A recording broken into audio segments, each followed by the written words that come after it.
কই মাছ দিয়ে ওলকপি আর আলুর আজকে আমি ঝোল বানিয়ে দেখাবো। তো কই মাছগুলোতে আমি লবণ আর হলুদ মাখিয়ে নিয়েছি। কড়াইতে তেল দিয়ে এবার আমি ভেজে নেব। কড়াইয়ের মধ্যে তেল দিয়ে দিয়েছি, মাছগুলো দিয়ে দেব।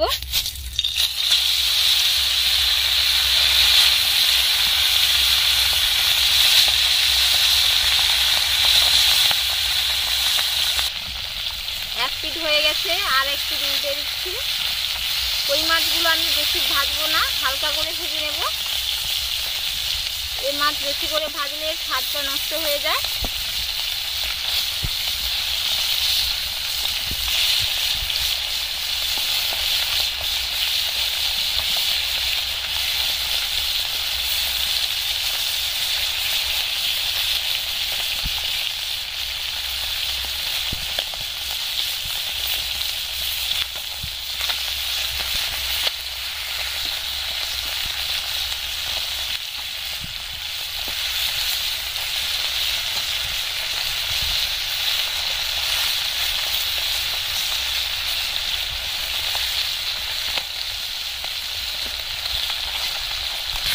মাছগুলো ভাজা হয়ে গেছে, এবার আমি তুলে নিচ্ছি।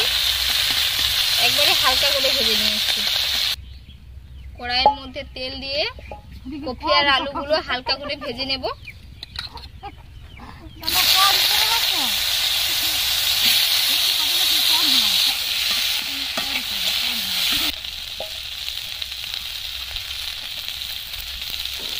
হলুদ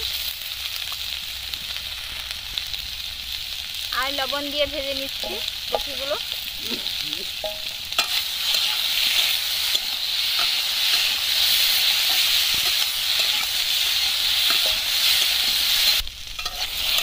তিন মিনিট মতো আমি ভেজে নিয়েছি, এবার আমি তুলে নেব। এগুলো ভাজা হয়ে রান্না করার জন্য কড়াইয়ের মধ্যে সরষের তেল দিয়ে দিলাম।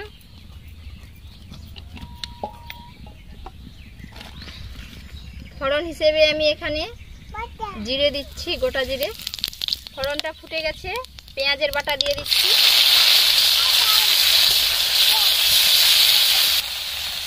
পেঁয়াজটা ভালো করে ভেজে নিয়েছি।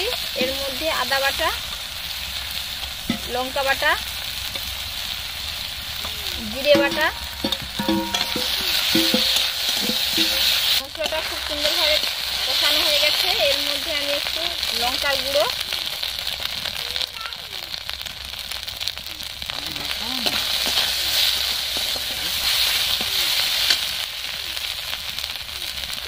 হলুদের গুঁড়ো, অল্প করে জল দিয়ে দিচ্ছি।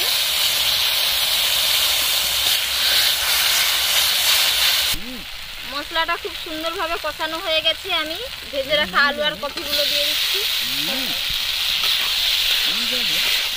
আলু আর কপিগুলো কষে নিয়েছি।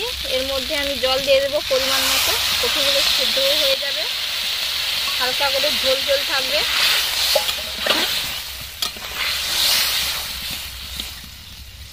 ঝোলের মাপে লবণ দিচ্ছি। ঝোল ফুটে গেছে, ভেজে রাখা মাছগুলো দিয়ে দিচ্ছি। ঝোল ফুটে গেছে, পাতলা ঝোল যেহেতু একটু জুস থাকবে। তো এবার আমি এটা নামিয়ে নেব। ওলকপি দিয়ে কই মাছের ঝোল রেডি হয়ে গেছে। এই যে পাতলা ঝোল, দেখতে কতটা সুন্দর হয়েছে। একবার আপনারা বাড়িতে অবশ্যই এইভাবে বানিয়ে খাবেন, খেতে খুবই ভালো লাগবে। আর আজকের রেসিপিটা কেমন হয়েছে অবশ্যই আপনারা জানাবেন। আমার চ্যানেলটিকে লাইক, শেয়ার ও সাবস্ক্রাইব করে দিবেন। কাছে থাকবেন, ভালো থাকবেন, সুস্থ থাকবেন। ধন্যবাদ।